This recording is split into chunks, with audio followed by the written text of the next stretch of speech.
On this week of Thanksgiving, how could you not be grateful for Michigan State basketball just injecting energy and life into this fan base? They pound East Carolina to set up for a massive showdown on Thursday. Let's talk about it.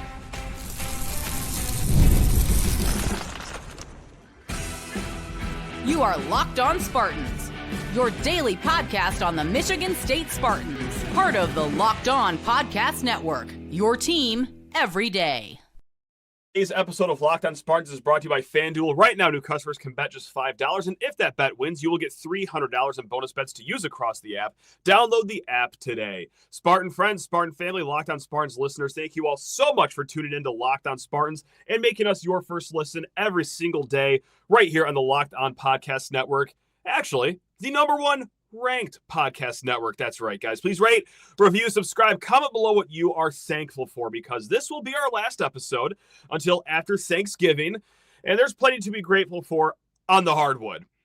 We'll get to football here in this show eventually. We're going to talk about what 5 players we would like to keep around for next year. We'll get to a few other mailbag questions, but right now, we're driving down, or flying down if you have the funds to do so, to Fort Myers because, oh, yeah, that's how you start off a Fort Myers tip-off right there. Your Michigan State Spartans, 89.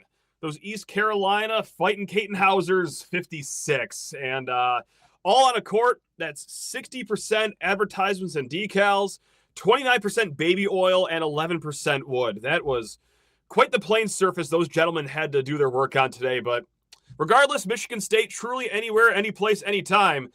They'll beat you on a beach. They'll beat you on a basketball court that Cohen Carr almost destroys his groin on.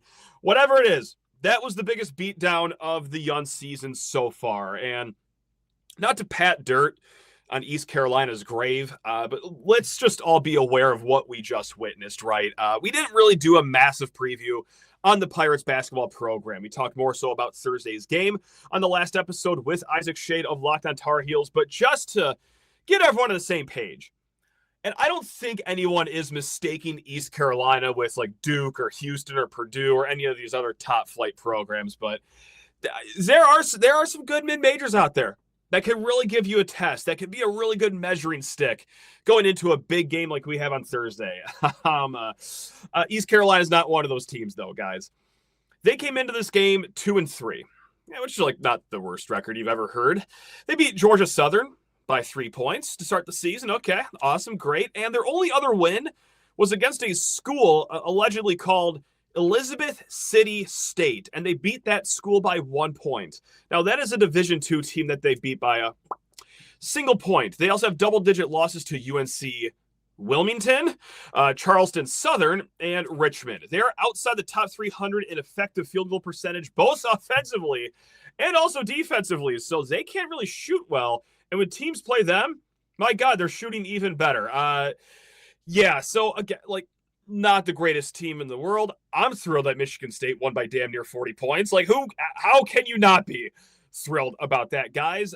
But look, that's not the stiffest competition MSU is going to face. But hey, let's talk about what Michigan State did well going into this Thanksgiving Day here. Now, this is going to be the thesis of pretty much every post-game episode, especially after a victory, is that Michigan State defense. Because even against a team that struggles so mightily like East Carolina, they made a bad situation worse for the Pirates. They forced 24 turnovers out of the Pirates. Michigan State, they had 4 guys with at least 2 steals on the day. And this is what really caught my eye, both while watching the game, because I was asking myself, wow, Carson Cooper, I mean, Jackson Kohler, Cam Ward, Colin Carr even, like, they're making things really difficult around the rim. They're not even close to 50% from layups, right? And sure enough, box score says East Carolina, 5 of 22 on layups. And all that with Carson Cooper, a guy drawing just 2 fouls. And we talked about his body control on an episode not too long ago. And body control for Carson Cooper in a positive light, which has not always been the case here when he was as young, raw. I don't want to go as far as saying completely uncoordinated, but still finding his way in his own body. By way of development, throughout his 3-4 years at Michigan State, his body control is exquisite. I mean, he's walling up on defense, which I think he's always done And maybe there's been some fouls called on him that are undeserved, or maybe that's just fine-tuned him into being a really good defensive stalwart by the rim here. Now, the player of the game came from the bench.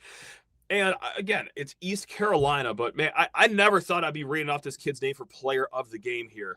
And there are two candidates, but we're going to go with Divine Ugochukwu, the transfer guard, the backup point guard out of Miami, because 16 minutes, which is more than he's usually getting, okay?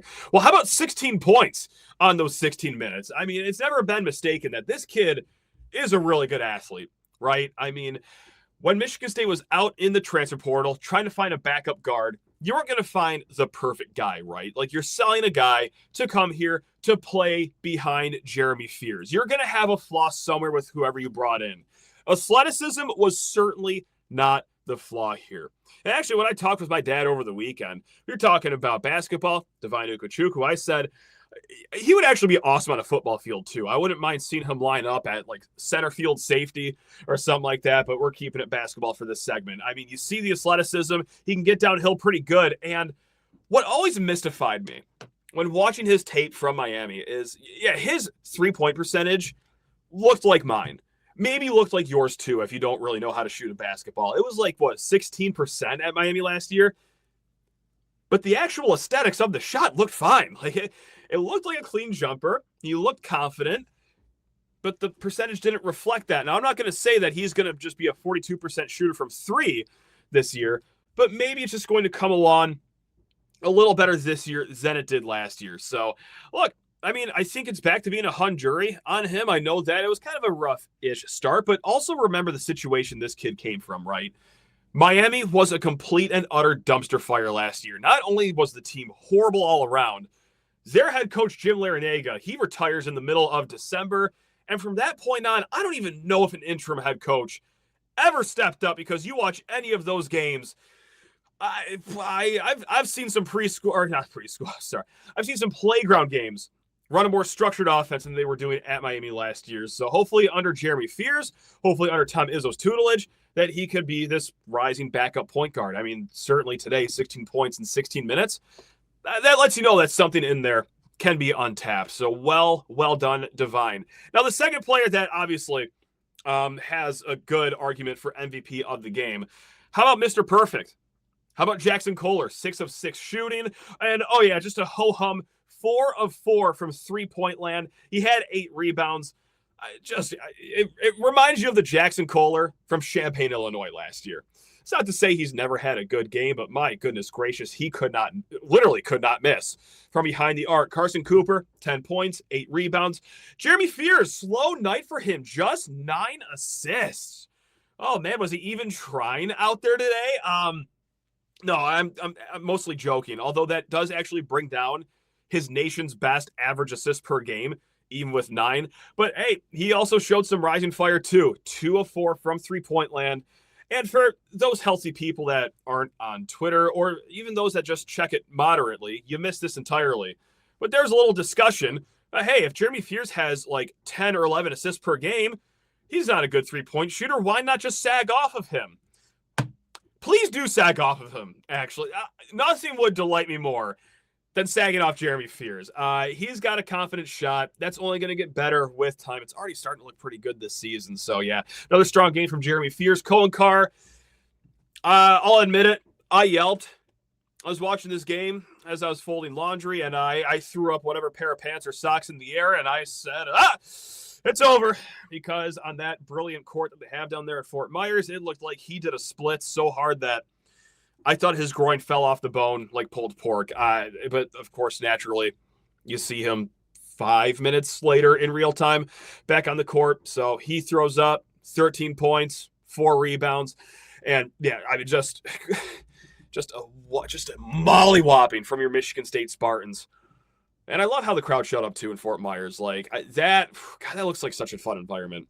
I just wish they had more than 2 light bulbs in that gym, so the television viewing experience was a little better. Guys, we're going to be talking about this North Carolina game. We're going to get to some mailbag questions because, yes, we still do have to talk football. But first, we got to talk about FanDuel Sportsbook, America's #1 sportsbook, guys. And let's say that, hey, you know what? You got the basketball fever after that Michigan State game. You want to turn on tonight's NBA slate? Well, there's no better chance to get in on all that action than with FanDuel, the official sports betting partner of the NBA. Now, even if you miss the start of the game, you want to ride the hot hand, whatever it is, FanDuel has live bets on everything from who's going to score the next the next bucket, that fourth quarter comeback that seemingly always happens in the NBA. And plus, you can even combine these live bets into a same game parlay for a shot at an even bigger payout. It keeps every game more exciting, especially when it's your team making that late game push. Right now, FanDuel customers are giving new customers $300 in bonus bets when your first $5 bet wins. So head to FanDuel.com, sign up, play your game with FanDuel, the official sports betting partner of the NBA. And guys, get your holiday shopping done with Alumni Hall. Why? Well, because they got gifts for everyone. We're talking kids, we're talking adults, we're talking yourself. That's right, treat yourself this holiday season. Just take care of it all. And they don't have just the stuff that no one wants. No, guys, they have the officially licensed gear from the top brands you're looking for. We're talking Nike, Columbia, Champion, Yeti, New Era, so much more. From hats to gifts to tailgating gear, it's all there for you guys. And they're taking care of the MSU community. Michigan State students, faculty, as well as military and all first responders, you get 10% off of the valid ID in the store. And on top of all that, follow them on social media, download the Alumni Hall app, because you will find more special offers and sales in there. So don't hold off on holiday shopping any longer, guys. Head into Alumni Hall in the Eastwood Town Center in Lansing near the Apple Store, or shop online or through their app. And best part is, for every $150 you spend, you get $10 in Hall cash use for the next time. So grab the new game day look, upgrade your tailgate with Alumni Hall, your ultimate Michigan State shopping destination. So up next, North Carolina, 4:30 right after the Lions hopefully take care of business against the Packers, and of course they will. They've been looking so great lately. No, please win, Lions. I don't want to go into this game in a bad mood. But regardless, all eyes on this game in the college hoops world. This is going to be a great one between, two top 25 opponents, and one that is projected to be a razor-thin game. Go on over to barttorvik.com. Their computers over there tell you that Michigan State is projected to win 75-74.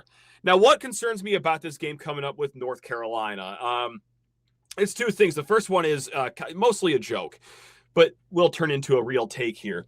The joke is that did Michigan State make too many threes today that they're not going to have any more carried over to Thursday's game when it's really going to matter? I mean, this team shot 13 of 28 today for 46%. Please don't have a market correction on Thursday, but here's the real take here. I think they're going to need 3-point shooting. And I say that because worry number 2 about North Carolina is their starting five is quite lengthy. Just like we talked about with Isaac Shade yesterday. North Carolina's got the 4th tallest team in college basketball. They're starting 5, a 7-footer, a guy that's 6'10", a guy that's 6'10", a guy that's 6'6", and a guy that's 6'2". That's going to clog up the interior massively. I mean, and there's no coincidence that they have the best opposing 2-point field goal percentage in the nation. It is length. They will make you uncomfortable once you do get inside. So, and look, they got a solid turnover percentage too. They use their length to generate a lot of loose balls. So it's going to be tough for Michigan State, a team that does like to get its work done in the half-court offense by way of, back cuts, savvy cuts to the rim. But this time, whether it's the man assigned or whether it's help side defense, there's going to be a long limb there.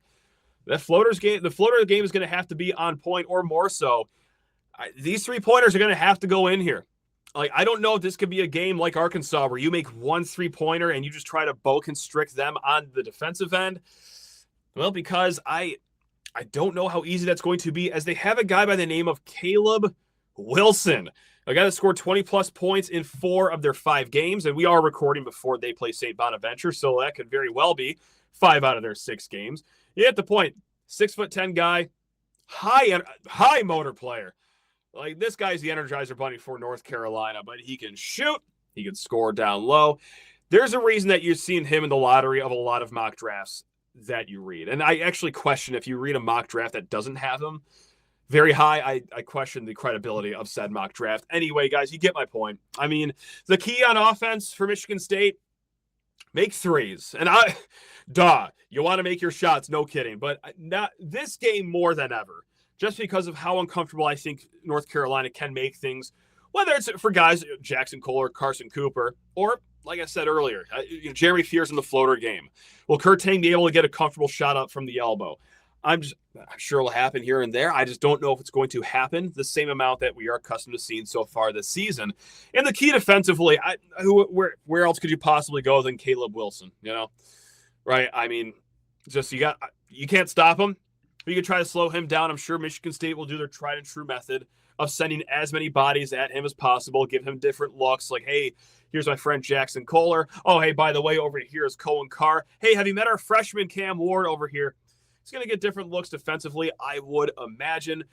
But I'm excited to see them against an opposing front court. All right, like this is going to be a really good test. And that's not to say that MSU hasn't been tested so far earlier this season. Like Arkansas had some fine front court players. Kentucky had some fine front court players. This is 2 or 3 steps above that, in my opinion.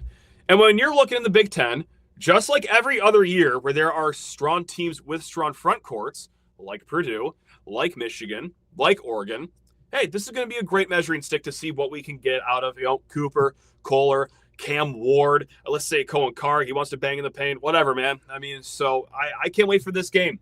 I mean, it's 2 teams with offensive rebounding also in the top 50, and that just might be the overall key to the game. Who snags more offensive rebounds? Who gets more second chance points? I can't wait for this one, guys. This is going to be great here. Now, let's move on over to football land because, hey, we got some mailbag questions that we want to get to here. You guys have been absolutely delivering with the questions here over at lockdownspartans@gmail.com. And I'm sorry I have not been able to get to every single one, but we're going to try to eat this mailbag elephant one question at a time here. And Duke is going to start us off here. And Duke writes in, if you had to pick 5 players from this year's football team to prioritize NIL on to keep for next year, who would they be? If one of them is Nick Marsh, we'll have to agree to disagree. So safe to say Duke has already sold his Nick Marsh stock, which it's been a tough few games. I've not sold all my stock yet.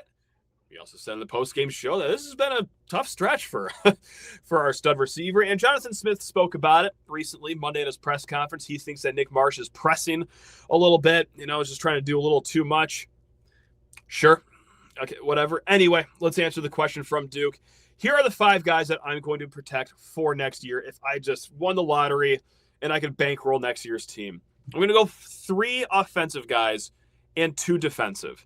Batting first is the signal caller, Alessio Milivojevic. From what we've seen so far this season, his second year in college, he's tough, man. Right? He processes the game pretty quick. He's got an arm. Like all that big arm talk that we heard from the offseason, while realizing it wasn't a full-blown quarterback competition, you at least heard people say, oh, well, hey, if it has to get to this point, we really like his arm. He's going to be great one day.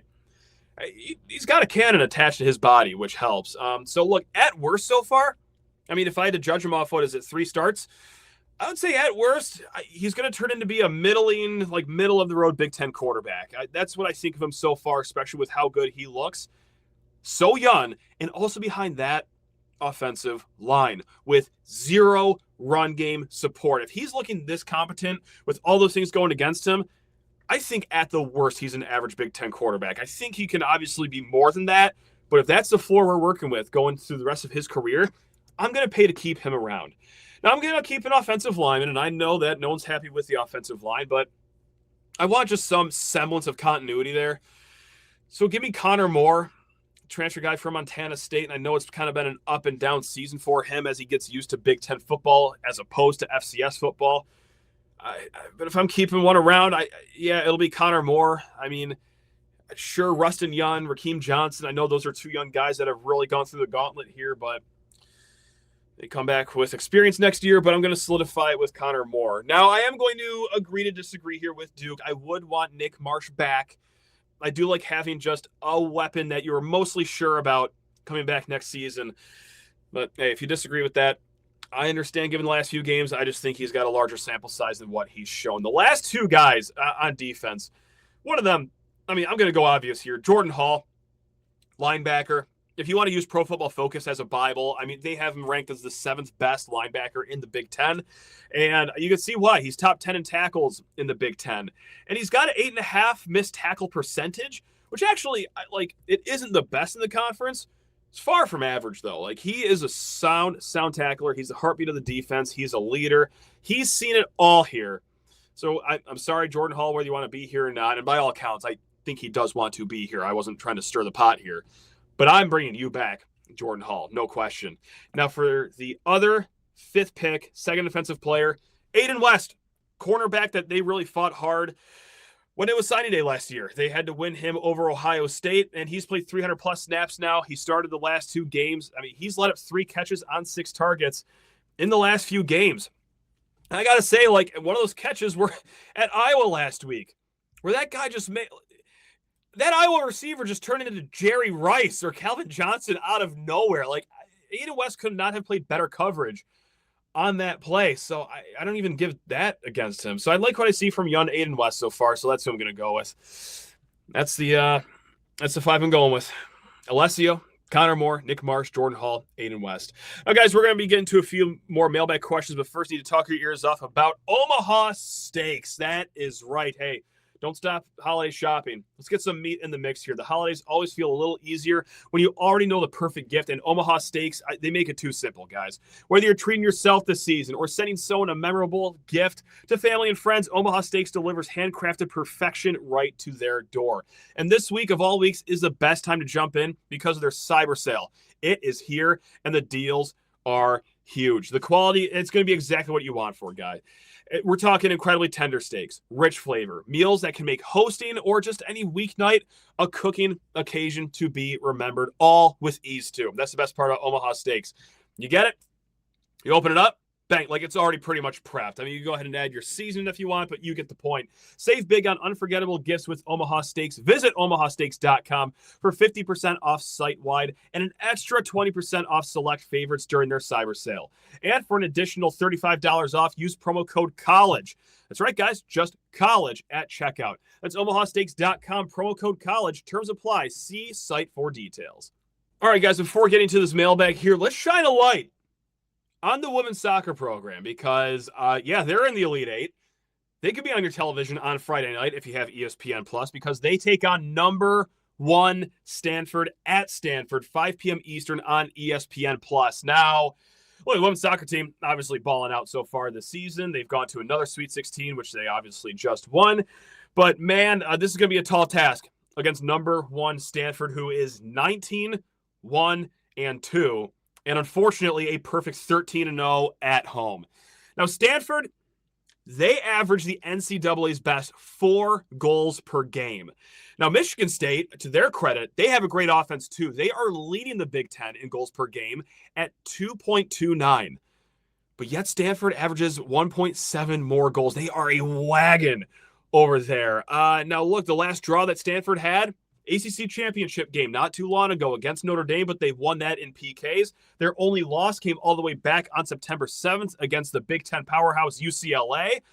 But hey, you know what? That's why you play the games on the field. It would be an upset. But with how Michigan State women's soccer is rolling so far, under Jeff Hosler in year number 5, you can't doubt them. You can't count them out just yet. So, yeah, guys, keep an eye on that for Friday at 5 p.m. Eastern time. Now, Evan writes in a question again, guys, lockdownspartans@gmail.com. Is anyone going to ask what the hell is going to happen to Aiden Chiles? Is he officially gone no matter what happens to Smith? Did he just call it quits? Now, obviously, he's had his foot in the boot the last 2 games. Smith said that he was close to being available last week, but he wasn't, going to be all the way there. So he was still on the injury list.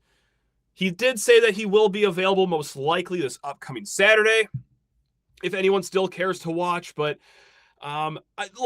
this is based on no inside information. I haven't been poking around at this at all. This is just going off on a guess on educated information that I would assume he hits the portal here, right? I mean, he didn't lose his starting job because he hurt his foot. Like, that decision was already made before he injured his foot in practice. But rarely does a guy ever lose his job during the season and then comes back to fight it, especially in the day and age of the transfer portal. So maybe I just have portal brain, where a guy splits after adversity, like losing his starting job, but it just seems like common sense to me that he will leave. But can I say this, though, about Aiden Chiles? Just really, bear with me here, guys. Like, not to come to his rescue or like to just white knight him or anything, but say what you will about his quarterbacking. Obviously, underwhelming season, and yes, that does fall on him to a certain extent. The accuracy became an issue after the first few weeks of the season. Processing maybe wasn't as fast as it could have or should have been. But I got to applaud his leadership, right? And maybe this is a little too rah-rah, shish kumbah for you, or a little just bit too soft on my part. But I got to applaud his leadership, right? I mean, not once during this whole season, even as he was getting completely obliterated by the other team's linebackers and defensive linemen because no one could block for him, not once did he ever throw anyone under the bus for his shortcomings or the team's shortcomings. I mean, I like to think I'm a good team player. I'm not a big throw people under the bus guy. I think after like maybe my 8th sack against Nebraska, I think I would have said something to the tune of, I just need more help. But he never took that route, guys. And, and interestingly enough, he flew down for the Iowa game, even though he was not going to be able to play. Like, that just doesn't happen a lot, where captains, even with their hurt, not flying down to, support their guys, root the team on, be an ear or be advice for the guy that just took his job not too long ago. So, look, I obviously wish that the season would have gone a lot better. I wish Chiles looked a lot better. I wish he was closer to hitting his ceiling. But whether he stays, whether it's a portal, I wish nothing but the best for that kid. I mean, we tried. Didn't work out. Yes, some of it falls on him, but I also don't think that many favors were given from that offensive line and just getting mauled every single night here. So, yeah, maybe you don't want to hear it. I understand. I get it. So, thankful for good leadership on this team at least. Thankful for other people like Tom Izzo, Adam Nightingale, of course, Jeff Hostler. Sparty's always fun, yeah. There's a lot to be thankful for, including you guys, the listeners, which is why I'm going to do what I'm going to do next. And Jason writes in, for those of us who've listened to every episode of Locked On Spartans this football season, can you gift us by doing a short segment in your best, worst impression of Jonathan Smith? So I'm not one for impressions. I don't do them well. And I also even though I despise the way he coaches and I don't want to see him any longer, I think Jonathan Smith is an overall nice guy. He doesn't deserve this. I don't mean to besmirch his character, if I'm using that word correctly. I'm not sure, but yeah, let's just give it a go here. So as we gather around Thanksgiving, I mean, look, you gotta give credit where it's due to the grandparents for this turkey. The execution on the mac and cheese was there. But if you look at the stuffing, it had raisins for some reason. We'll just have to go back and look at the tape, right? Dinner ended early, but you're throwing a lot of young guys in there, young players over there at the kids' table, and it gets a little rambunctious and chaotic. So, we'll just have to go back, look at the tape, and tip your hat to the adults that kept it in check at the adult table. I would give myself a 1.3 out of 10 on that. I could have done better. But, hey, you know what, Jason? That's the best that you can get from me right there. I like to think I'm good at a few things. Impressions, not one of them. But, yeah, why not? You got requests? Sure. I'll be your jester. Yeah, let's get nuts. Why not, guys? All right, like I said, this is our last episode before Thanksgiving. If you want a lot more on the North Carolina game, guys, we did a full show with our guy Isaac Shade of Locked On Tar Heels on yesterday's episode. We get way more into the weeds about this matchup. Next time I see you, guys, if I have energy, we'll try to do it late Thursday night. Just like many of you out there, I will be traveling all around to family. We won't be getting home till late. But at the very latest, by noon on Friday, we'll talk about the North Carolina basketball game. We will, for some reason, against all odds, preview this Maryland game on Saturday, if you even care about that. Or, my God, could it even be possible that we talk about a statement given by Michigan State and Jonathan Smith's future? Who knows? Who actually does know what's going on over there? But until then, guys, take care of yourselves. Enjoy a great Thanksgiving. I genuinely, from the bottom of my heart, grateful and thankful for every single one of you. When I say I love you at the end of every episode, I truly mean that. Love all you guys. Till next time, take care of yourselves. Go Green.